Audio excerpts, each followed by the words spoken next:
All right, hey, welcome everybody to today's live broadcast. We are shooting live here at the Spot upstairs at the International Builders Show, and my name is Martin Holsinger, host of the Protractor podcast, also author of Contractor Marketing Simplified, and I'm super excited to welcome our guest today. Why don't you go ahead and say your name, where you're from, and kind of what you do, just quickly, briefly. All right. My name is Morgan Molitor. My husband Jamie and I own Construction of Style, which is a, can you hear me? Design, build, interior residential remodeling company, and then we also have a DIY home improvement blog. Brady Johanson. I'm from San Antonio, Texas, and we're a custom home building company. Christopher Quinn from Connecticut, and I am a partner in a luxury design home building company. Awesome. So all of these contractors have lots of experience in custom home building, remodeling, as well as online marketing and trends and technology and all that kind of stuff. So I'm really excited about picking their brains today, digging out some of that gold, sharing it with each other. So, but before we do that, I want to just find out a little bit more about you, maybe on your personal nature. So I'm just going to ask you some quick questions. Which would you rather, go for a walk in nature or go out for dinner with friends? I'm a mountain biker, so I prefer to be in the woods riding the trails. Yeah. Just my kind of thing. I prefer to be in the woods with a firearm. Dinner with friends, 100%. Right on. Read a book or watch a movie? Ooh. Definitely a movie guy. Yeah. Movie. Sharing it with each I'm other. both. So, but before we do that, I what's want to your just favorite hobby? find out a little bit more about you. For me, it's blogging. Yeah? When you own your own business, that's your hobby. Yeah. Yeah, Awesome. I agree with that. Not me. How Not about me. you, Brady? What's your Not hobby? me. Hunting, fishing, golfing. I love it. Nice. I only work to support my hobbies. Okay, Sounds good. sweet. You sound like my husband. Chris, do you have a hobby? Yeah, I'm a biker. So whether it's bicycling on the road, bicycling in the woods, if I can get out on the bike, it makes me much happier. Friends in general. and technology and Yeah. all that So kind of are stuff. you the So type I'm that, really you excited about picking their recharge, brains today, doing that, and then you digging come out back some of and- that gold. I think so, but it's sharing kind of it hard with to each separate when you're other. in your own business. So, to completely but before get we away do that, I from want to thinking just about work, find out a little even though bit you're more trying about to you. relax and recharge. So it's, being the entrepreneur that we all are in some sense, it makes it a little more difficult just to disconnect. But from what I've found in my experience is that you need that time to personally recharge. So it's like, just, all right, forget about work for a half an hour, don't bring your phone, whatever it is, an hour, and just kind of, disassociate yourself from it. I don't know, what do you guys think? I like that. Well, for us, like anytime my husband and I go on vacation, I have a very hard time like putting down the phone or, but I also like to say it. I actually do appreciate like writing, and I do more of the marketing side of our business. So it's like, I like to do that, and it's almost like journaling to me. So I that makes very sense. rarely like set down my computer. I never leave it at home. So I'm kind of always going all the time, but it's therapeutic to me. I'm not just writing about, or working or dealing with clients. I'm letting all of that kind of go through the content we create. But Yeah, you- I like to stay away from it. And when I get out to get away from it all, because whenever I'm in it, I am in it 100%. I'm in it all day, every day. Right. And then the weekend comes or whatever it is, and I've got a hunting or fishing trip planned or whatever it is, That's amazing. I put it all away, and it recharges my zones. And I'm better off come Monday Yeah, for that. that's good. yeah, that is good. If money were no issue, where would you go on vacation? Ooh, Bora Bora. Bora Bora. Yeah, on or the my list, Maldives. too. Second that. Yeah, why not, right? Completely, Right. no cell phone service, just completely disconnect That's from good. everything. Just go for it. Yeah. Brady? Oh wait. Sorry. Oh no. I don't know. If money was no issue, where I would go. Like I've never thought about that. Yeah. Just all of Europe. I enjoy traveling Europe. So Paris, something like that, maybe. Yeah. I'm with you. I'm like Bora Bora. My husband doesn't like to go anywhere that's like not, like it's too far. Like even coming to Vegas, 3 hours was like his max. So I think like going to the I've Maldives never is thought like about 20 that. hours in a plane, and that's a Yeah. commitment all in I itself. don't think I could do that. You can't just go for like 5 days. Right. You got to go for like 10 days or Right. 2 weeks or something. Right. It's a good one. All right, guys, listen. If in one word, describe the secret to your Bora. success. The, My the husband doesn't success like that to go you anywhere have that's like experienced not up, at this like it's point, too far. boil Like, it down to one word Vegas, for 3 us. hours was like his max. So I think like going to the I'll mountains, never go with thought that. about I'd say 20 passion. hours in a plane. Passion. Like that's a commitment all in Okay, itself. I'll come back to that. Persistence. You can't just go for like 5 days. Persistence. You got to go for like Kind. 10 days or Right. 2 weeks or Kind, something. right? Yeah. All right. Good one. All right, guys. What do Listen. you mean by if- passion, and how's that in help one you word, succeed? describe the secret to your success. I don't know. If you don't have the passion My for husband it, doesn't success like that to go you anywhere have that's like experienced not up, at Beat you this down too hard. far. Boil Like, it down to even one Vegas, word 3 for us. hours was if your like passion's his not max. there, So. your heart's not in it. I never I'll go thought with that. about I'd say 20 passion's hours gonna- in a plane. So passion's Brady, not gonna like, work out. what do you mean by passion? You're passionate about houses, or passionate about helping homeowners, or like what? All of it. I'm passionate about helping homeowners. Once you've had a homeowner that's like had a bad experience, and then they build with you, and you have a good experience, then you're like, now you're passionate about that. I can kind of change the perspective here of what's going on, and then I'm just passionate about. I don't know what it is. It just comes from inside. I enjoy working with people. I enjoy seeing people perform well. I enjoy the challenge of having a business and all that kind of stuff, whatever it is. Well, I was thinking earlier today, I was walking around, this is like just one big problem I'm trying to solve, with this business. Well, how can I do better, whatever it is. So something like that, I don't know. Yeah. It's good. Persistence. What? Persistence is key, and literally whether it's going after new projects or trying to finish a project, it's the same mindset that you need to keep pushing to get it done. Whether good. it's hunting and trying to get new architects and new leads and new projects for us, or just finishing the project, making sure the plumber shows up and the electrician shows up and the homeowner's happy. Like just being persistent. And one of the things that we kind of training our guys to do is literally just, if someone doesn't answer you, keep going after them, because inevitably in this business we all know that it never gets done on one phone call. Like there are a lot of people that promise you everything and don't deliver that. Yeah. So what I've learned is just be persistent and just keep going after it. And that's the majority of my success is based on that. Even if it feels like you're nagging, don't yeah. worry about that. Just Yeah, I mean, persist it's all, at some juncture, we're all paying for a service, right? Yeah. So our clients are paying us for a service, Yeah. and we need to deliver and show that through. So we need to be nagging our subcontractors who we are paying a service for, and so from our perspective, it's like, listen, I know my boundaries, like I won't do that on a Sunday or something like that, but if there's a deadline, if the house is leaking, if there's a fire, like whatever it is, I'll be persistent and make sure that person knows that they need to get back to us for whatever reason. You can respectfully nag. Respect. I like that. Yes, respectfully nagging. Yeah, but I also think it is important to have boundaries. To be able to say, after X amount of time, like I have 4 children, so after 8 o'clock, like I really don't want to deal with the work stuff. Try to put it down. Inevitably, I look at the phone before I go to sleep, and that really messes me up. But I try to put it down and have dinner with the kids, and just But some people don't have boundaries. Specifically, like a lot of our clients, they are just so on the go that when it pops in their head, it's just immediately gone, and it's just like out to whomever, whether it's the designer, the architect, myself as a builder. So they want an instant response. They want their problem dealt with because they're dealing with a mountain of other problems in their life that it's just like rapid fire. Yeah. So, Morgan, why did you choose the word kind? I think it's just ever since we started our business and have grown it, we've been an open book, and I just always think everything comes back to being a good person and being nice, and whether that's our clients, our readers, our community on social media, just being nice. And I'm just a believer in what goes around comes back around, and I think a lot of our success is owed to just being a nice human being. Yeah, and that's a kind person. Yeah. I mean, obviously, do unto others, right? Right. Treating Totally. people 100%. the way you want to be Yeah, treated. exactly. Or even above. Right. Like, that's what I hear you saying is be kind. Like, Right. be nice to them. Yeah. Absolutely. You guys, how often have you came to this show in the past? Like, how many times have you been here? a handful of times. Yeah. Handful? Yeah, this is About probably my 4th or 5th, something Fourth, like fifth? that. Same. Morgan, same? Yep. 4th, 5th. Brady, you were given an award recently. What was that for? For the NAHB. Yeah. Yeah, Awesome. it was like a scholarship recipient is what Okay. that was.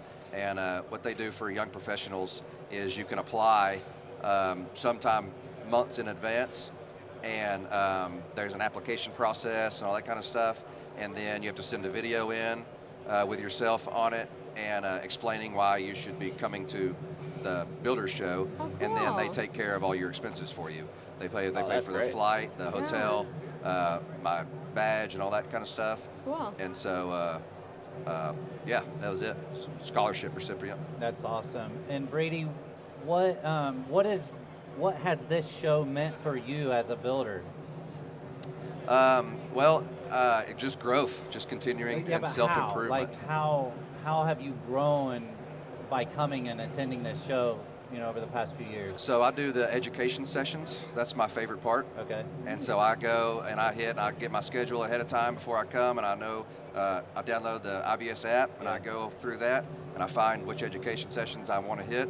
Typically, it's an area in my company that I feel needs a little help or something. So like one day I'll do all of marketing or something like that, or the next day Cool. I'll do all of anything that has to do with processes and building processes. And so I pretty much spend the whole time in those education sessions. Awesome. Chris, if one thing, or if everything in this builder show was removed except for one thing, what would you want that one Networking. thing?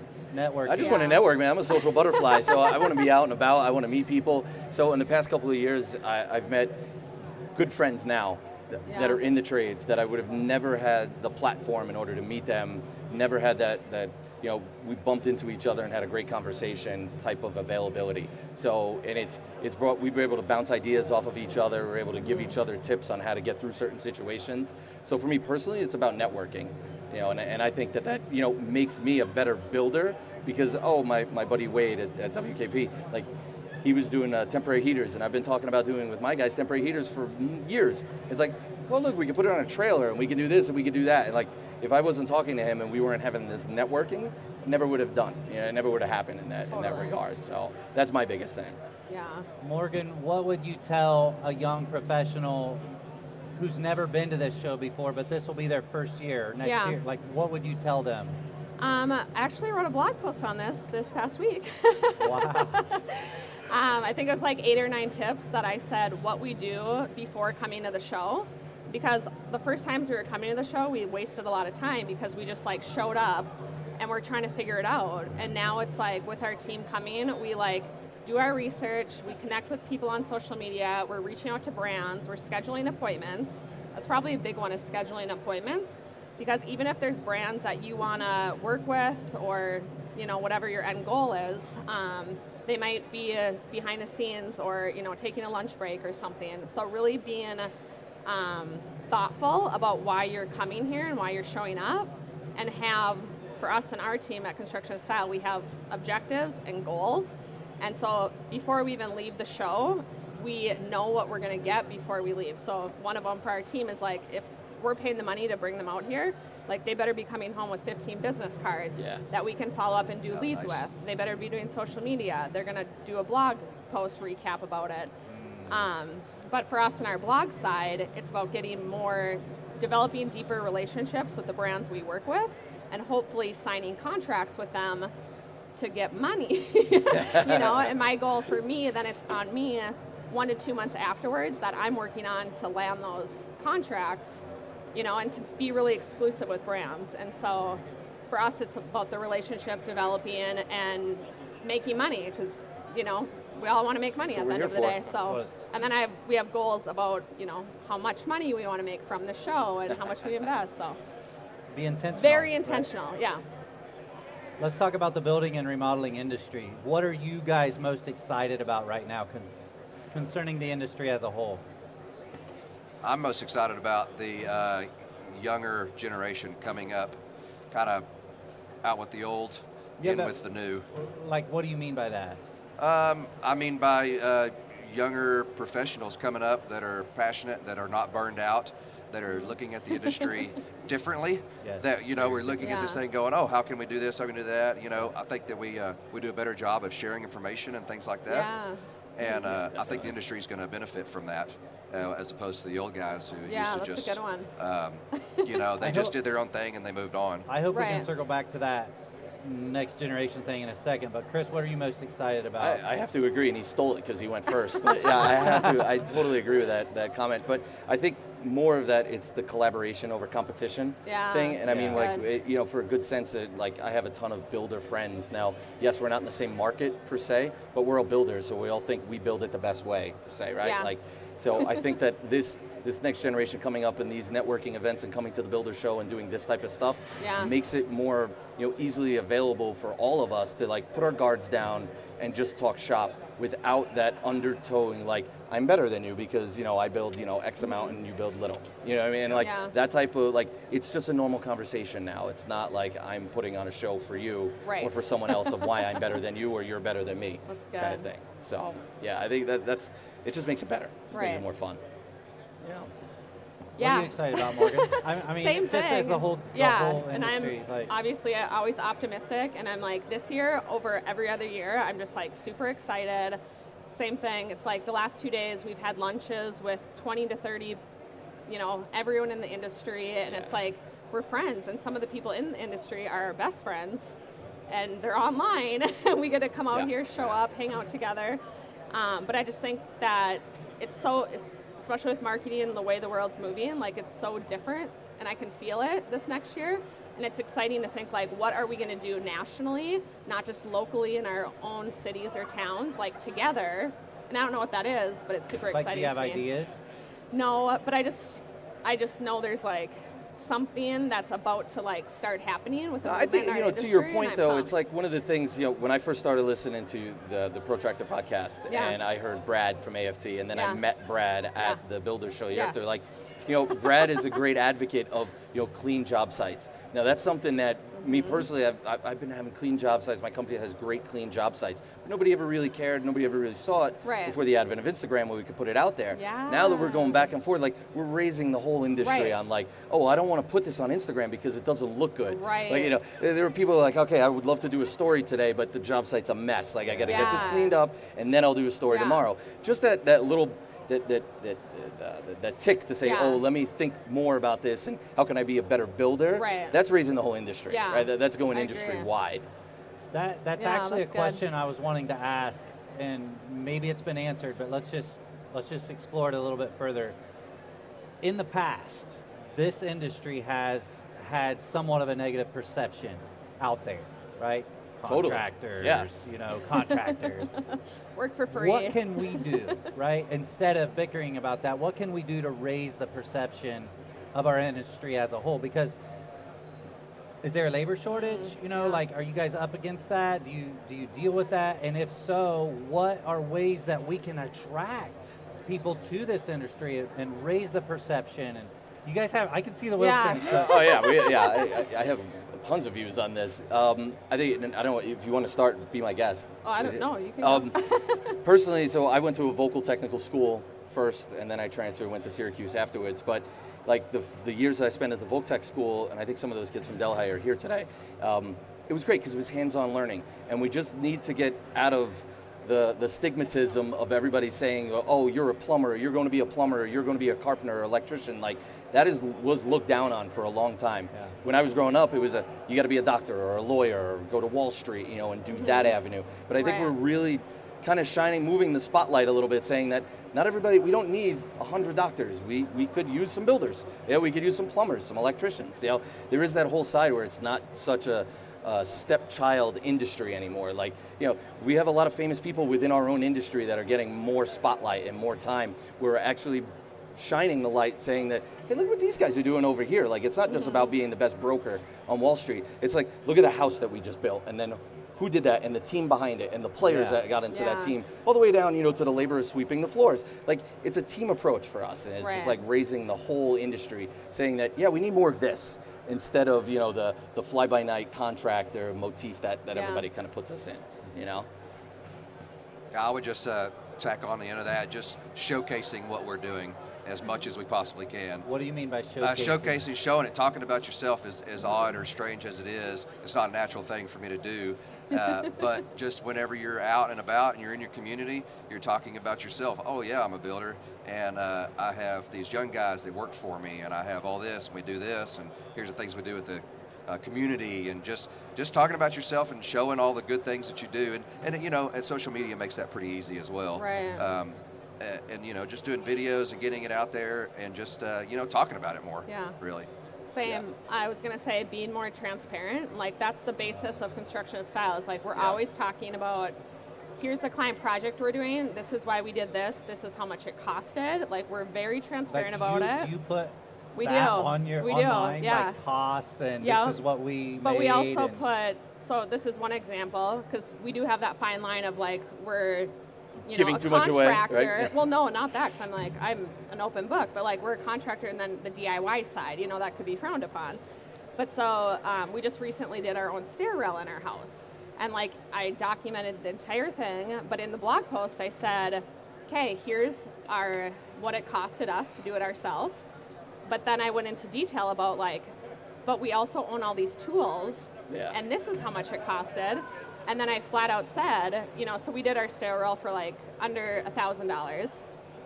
But I said, if you came to construction style right now, and hired you to do it, I said we would easily charge you $5,200, and this is why. Yeah. So then I go into detail about that, and then I also like put in there, obviously this is Minnesota, this is us, every carpenter, contractor is different, but I went into detail too, explaining like why Jamie should get paid what he does, because he went to school, he like is a skilled carpenter, and this is why he's valuable.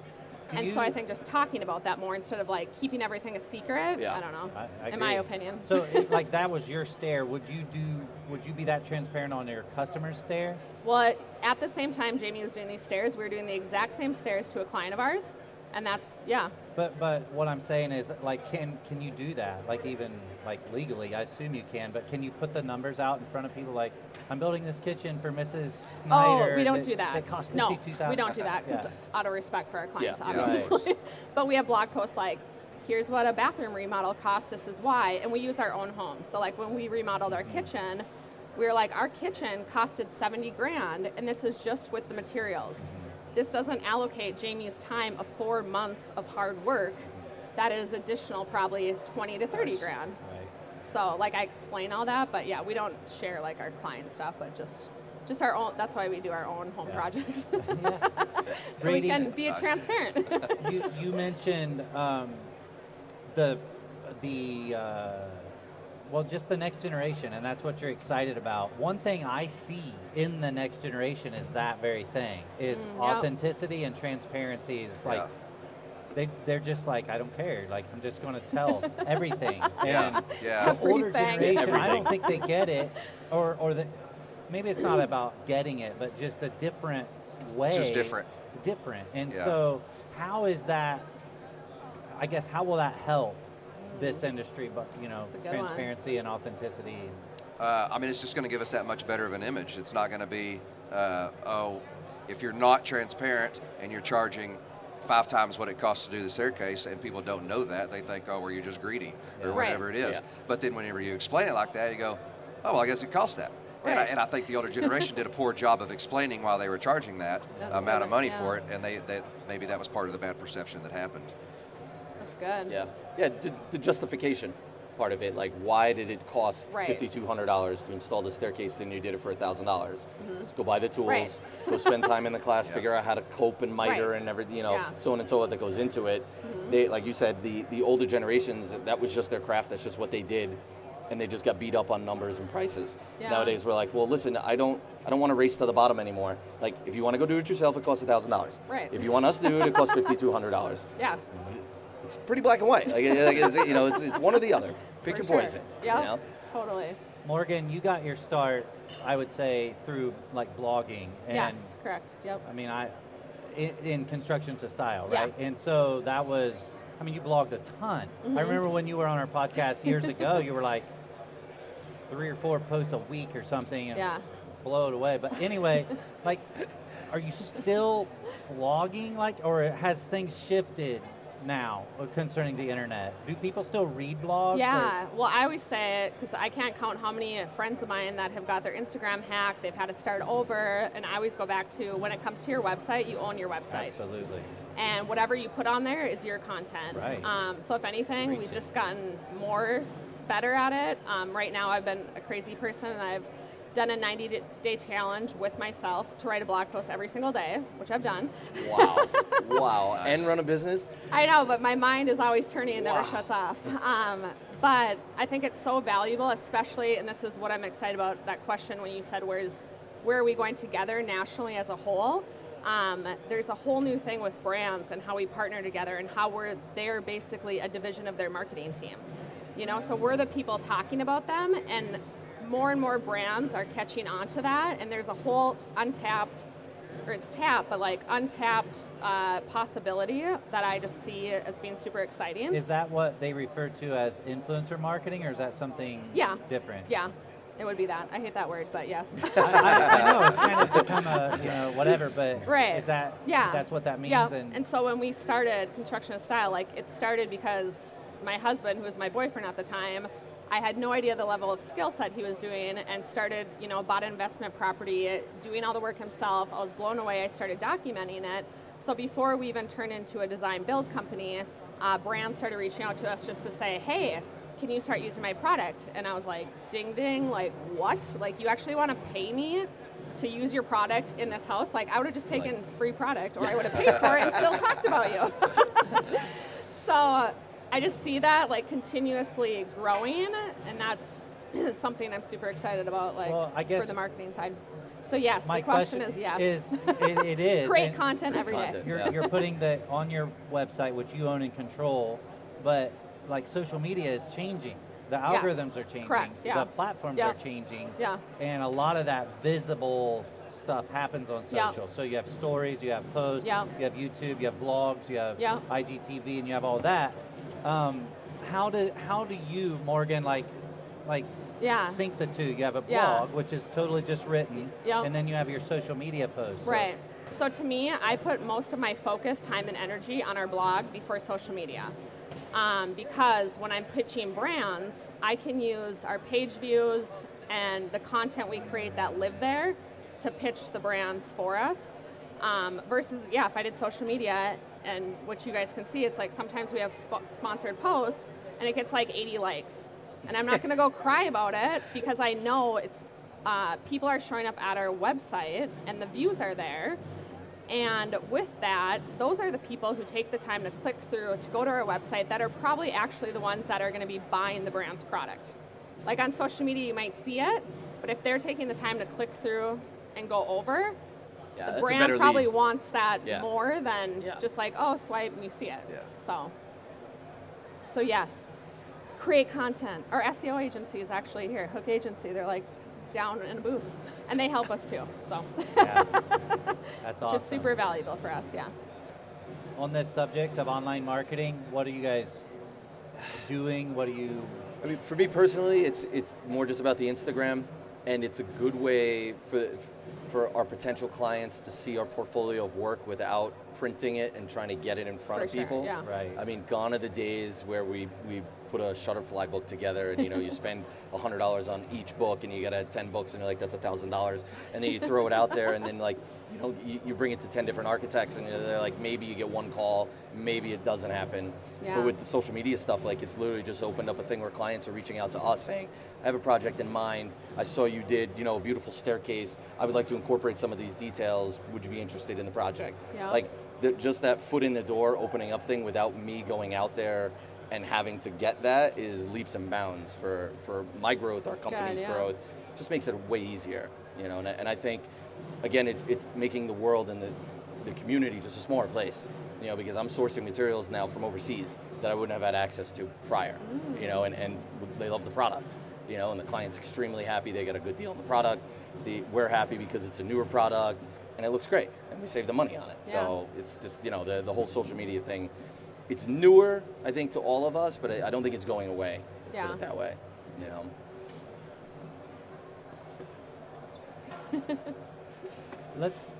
Let's explore technology just a little bit. 5G's coming, AI's here, it's coming. Are you guys are you fascinated by that stuff? Do you have any thoughts on that, how that might affect our industry in the future? I would like to know if you are. I don't know. I think, AI is great, but it's never going to replace a plumber that you call in to fix, your clogged toilet at some juncture, unless they create a robot to do that. But at some point, maybe.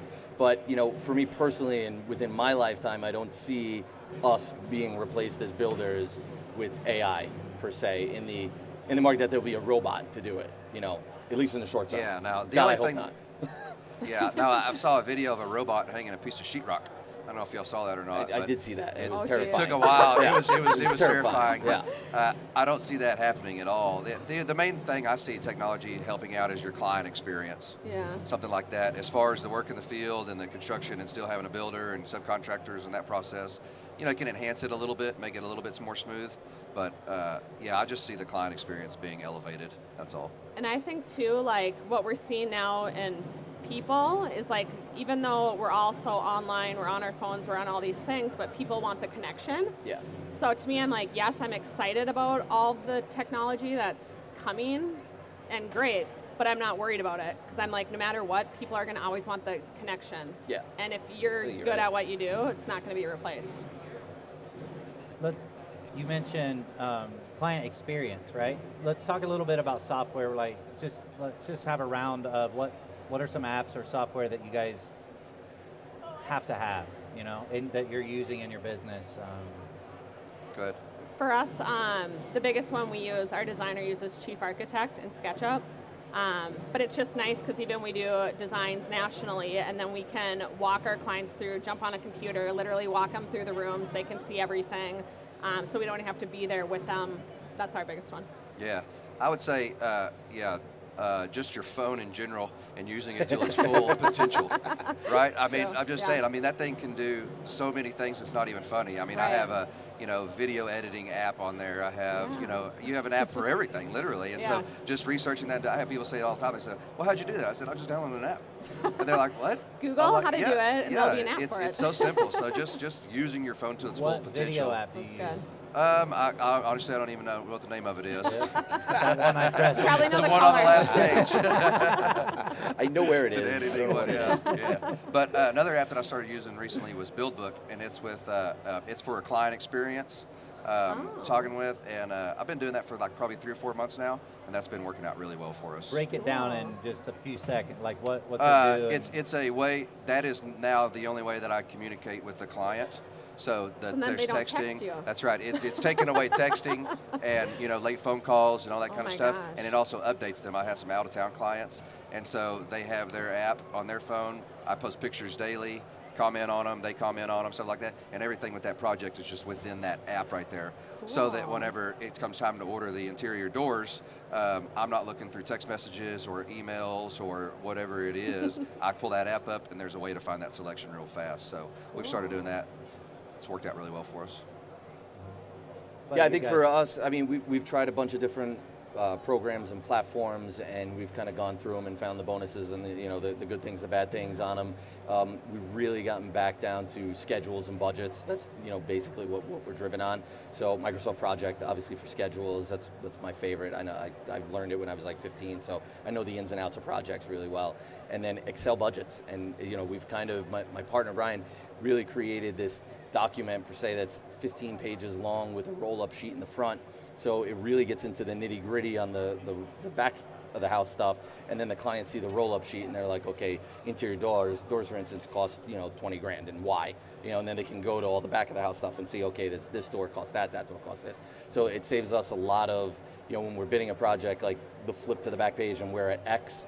Okay, well, how did you get to that number? And then there's all this documentation behind it. Wow. So it's transparency. They like that, but it also gives us a check and a balance because we flip to that sheet, and when we're editing it for project specifics, we edit all that. So if the subcontractor missed the door, we know it before we give it to the client and actually have to eat it, let's say. But if we miss it, because inevitably it always happens, there's always something. But just basic programs, Excel and Yeah. Project. Excel's a good one. Yeah. So this question's a little bit of a shift, kind of a change in topic. Was there ever a time where you had a pivot or an aha moment that kind of shifted your direction or your perception, or just a major aha moment in your career? Anything that took place or shifted? It's That's a good question. I would say for us, so a couple of years back, we hired Sean Van Dyke, and just going through how we give bids was the first time where I was like, oh my gosh, because as I'm talking about transparency, we were so transparent with our clients about where all their money was going, and it was a nightmare. Yeah, it's transparent to a fault. Yeah, and then we shifted to being like, you know what? We don't need to spend time explaining to you why we're charging this and what. Like, here's your allowance, and that's all you need to know. So we shifted that, and since we have done that, we've actually been profitable. It's a good thing. Nice shift. Yeah. My came when I joined Builder 20 Club. Okay. I thought I knew what I was doing. I thought I had it all figured out. And then I joined this club with all these other builders in it, and man, I didn't have anything figured out. And so then I was like, it turned a lot of focus. It switched the focus for me from just being in the business all the time, trying to do the best I can, this, to start working more on the business and our internal processes and things like that. And when you start doing that, it doesn't take very long to see results. And so that was an eye-opener for me. I wish I had a notepad to take notes of what you guys are saying. For me personally, I was just a PM in a company years back, and we were doing a large project out of the area where the company was based. So I was up there. It was in my neck of the woods in Connecticut, and my boss at the time, him and I were talking about, like, okay, so what if we open an office in this location, same type of clientele, same type of projects, so on and forth. He's like, okay, go ahead. And it was literally just, he rented out an office space for 3 years and was like, go ahead, like, figure it out. Not like, okay, this is what we're going to do and anything. And now I transitioned from just being a PM to being a director of operations in this market and having 3 or 4 guys underneath me. So I transitioned to a small business owner inside my own company, inside the bigger company.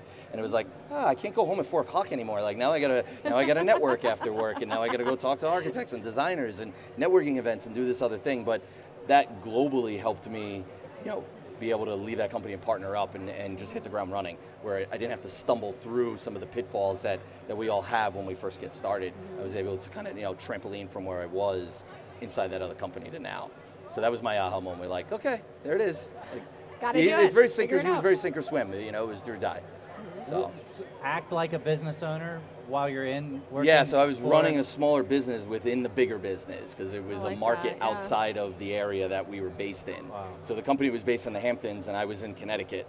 And it doesn't sound very far, but it's about 130, 140 miles between what was my office and the main office. And my boss at the time only came up, once every 3 weeks or something like that. So he gave me enough rope to hang myself, but I eventually, I think he was also like, he could see the writing on the wall. If it wasn't going well, he would have been here more often, but because Right. things were going smoothly, he just kind of stayed away and we just kind of, steamrolled it from there. Nice. Chris, if you were to start a custom home building company in a new city, not that I've done this before. what steps would you take to win trust and grow your business? Oh, I think it really starts with the networking and being personable when you're out there and being likable. Because Yeah. if you can't walk into an architect's office and do your pitch and not come across like a used car salesman, come across at hey, those guys might be good builders, let's give them a chance, let's put them on the bid list for the next project. If you can't do that, then don't do it. Like if you can't be extroverted to the fact where you're comfortable enough to have that conversation and get out of your skin and talk about why you're the best fit for a potential project, that's great. But if you're hesitant on it, or if you're stumbling, practice more before you go do it. Like, that's the biggest thing. Get out of, be able to disassociate yourself from the situation and look on it and say, how can I sell this? Because I think inevitably we have a very difficult job, specifically all of us here at this table, of we are selling the invisible at some juncture in the very beginning. We are selling our reputation, we are selling our name, we're selling a service, but they can't quantify what that is specifically. Like, you can quantify a plumber, you can quantify an electrician, but what do we do as, the builder? It's like, yes, we are glorified babysitters at some juncture. As bad as it sounds, but it's like, to a lot of clients, they just can't, they're not Grasp, comfortable. yeah. Like, well, why am I paying that fee? What does that fee give me? And it's like, okay, so I can try to explain this to you and you're not gonna get it, or you could come see this job site or talk to our old clients, and that's the best way to get around that. Good. Along with that, one of my podcast guests in the past said that business is built on relationships and all relationships come down to trust. So how are some ways that contractors can build trust in the community?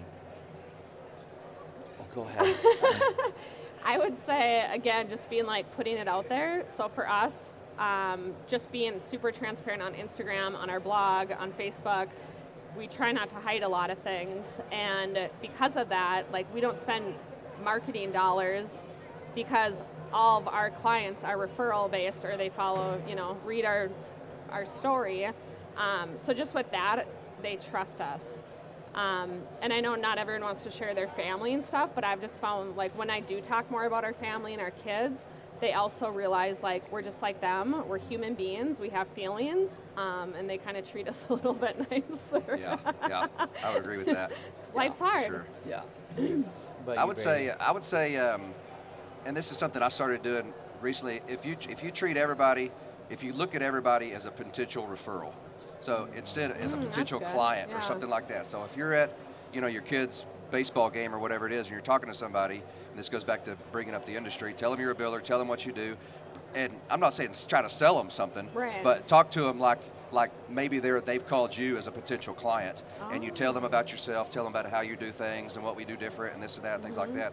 And I found that I started getting a lot of within the industry referrals from that, because I was talking to my subcontractors this way, I was talking to my vendors this way and stuff like that. I didn't realize I was doing it, but I was just kind of, just telling them about how I do things and what I do, because they would ask me about myself, well, you're new and you're young, what's the deal?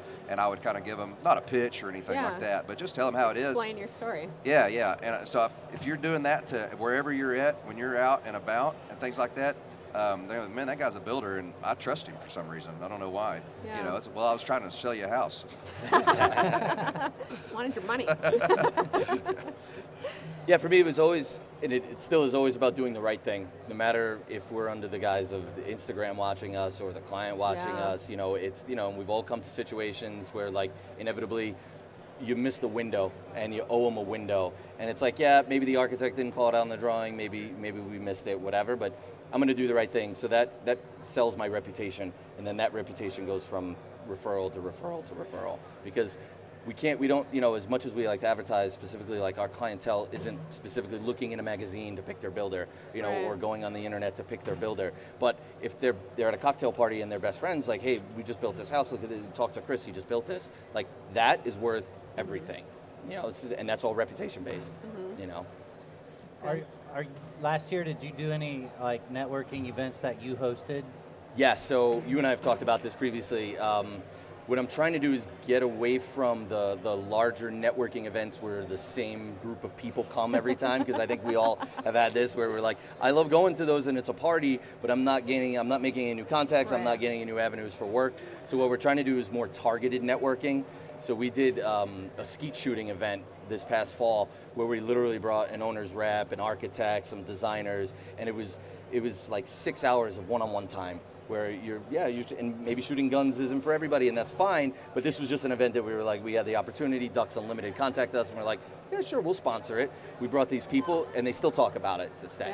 Yeah. Because you're completely separated from the work environment, and you're not having that 10-minute pitch call at a networking event where they feel obligated to talk to you for that, and then, okay, my drink's done, I gotta go get another beverage, Here you are for a couple hours, and we really didn't talk that much shop while we were there. It was just comfortable. We talked about our families, we talked about, what we're doing for the holidays, things of that nature. So we're finding that the targeted networking is working better than the global, because it's the same people, it's the same events, it's the same thing year after year. Do either of you have experience with targeted networking like that? Not me. Mine's kind of different, but one of the things that we started doing was hosting monthly workshops at our office, and that's kind of in a way targeted networking. Yeah, absolutely. Because and it started because we'd get emails that are like, can I have a coffee day and pick your brain? I'm sure you guys all get them. And I found I was spending all this time like driving to these places, having coffee, sharing this stuff, and then one day I was like, you know what, maybe I should start just inviting whoever to our office. And then at the end of the year in October, we host a summit where we invite like 300 people, and they all come, we share like how we do our business. It's more marketing focused, but like everything's on the table. But even from that, it's like that has attracted readers, it's attracted potential clients, and like you guys said, referrals, because all these people are like, I went to this, you know, there's food, drinks, knowledge, and sharing us and our story. And so that's kind of our way of doing the marketing, I guess, targeted. Nice. Love it. All right, we're going to wrap it up with the last question, and that is, what advice would you give a young contractor who's just getting started, who wants to be first? Go right ahead. Oh my God. Well, if you ask my husband, he'd probably say, run. Just kidding. I think we've all had that moment at some juncture, though, right? But for us, and I think it took a while, and one of my favorite words is tenacious. It's like, be bold, go out there, talk to people, ask for brands. Like, I know it's uncomfortable to talk about yourself, but like, do that. And even looking back when we just got started in 2012, I'm like, we spent 3 years like wasting time, and we both had full-time jobs and we're doing this on the side. And then once I just kind of said like, F it, and started just doing it, I was like, why didn't I start this you know, way when we first got going? But anyway, it's Be tenacious and go after it. Huh? Yeah, because I'm like, what's the worst that is going to happen? No one's gonna do anything. Yeah. You're not gonna die. Someone so. might say no. Yeah, and boo-hoo, whatever, and go to the next one. I would say get yourself some sort of a support network, whether that's through Instagram, whether that's a Builder 20 Club, whether that's local guys in your area, whether it's your uncle or whatever it is. I would say get someone that holds you accountable, because when you're starting out and you're on your own, that can be kind of a problem, is an accountability thing. And you know, it's hard. It's very difficult. And so, Hire an accountant. Yeah, that's what I would say build a support network for yourself for sure. Yeah, that's good. Whether that's, and you can do that through your local builders association. I mean, there's 100 ways that you can do that. So That's good. Yeah, I would say going back to my persistence thing, like be persistent, set goals for what you want to achieve for your first year in business. But I would also be cognizant of the fact that you are new to this. You need to be able to be a sponge. So ask questions, talk to local people around, talk to other builders. Yeah. You know, like I said, I'm really trying to get more of the collaboration over competition thing pushed over, because it makes all of us better, you know. And so if you're asking me a question and I know how to do it this way, but then you come to me and say, oh, well, you know, so-and-so told me to do it that way. And I was like, oh, that's actually a good idea. Like, yeah, maybe you should do it that way. I think that makes everybody better. So just be willing to learn, you know, because none of us are gods in our industry. Like, we all learn stuff every day, and we need to keep learning and evolving. So it's nice when younger guys are coming up, or girls are coming up to us saying, like, I really love what you're doing. How do I get there? Just ask questions. Yeah, You know, I'm that's good. completely transparent. I like talking to younger people that are like, I just want to know how to do it and get started, you know. Awesome. I love it. All right, you guys, you did great. Thank you so much for coming on Well, and thank you for for having having us. us. Thank you. It was great. sharing your tidbits and knowledge. If you tuned in live today, so glad that you were able to watch for a while. And if you're watching the recording, that's awesome. And for those of you who are here live, the Builders Bookstore asked me to tell you all that my book, Contractor Marketing Simplified, is down there, and it's for Which is sale. very good, and by they the don't way. want to take any copies away. So head down there if you don't have a copy and purchase one for yourself. And we're going to wrap it up with that, guys. Thank you so much for coming out, and Thank have a you. great day.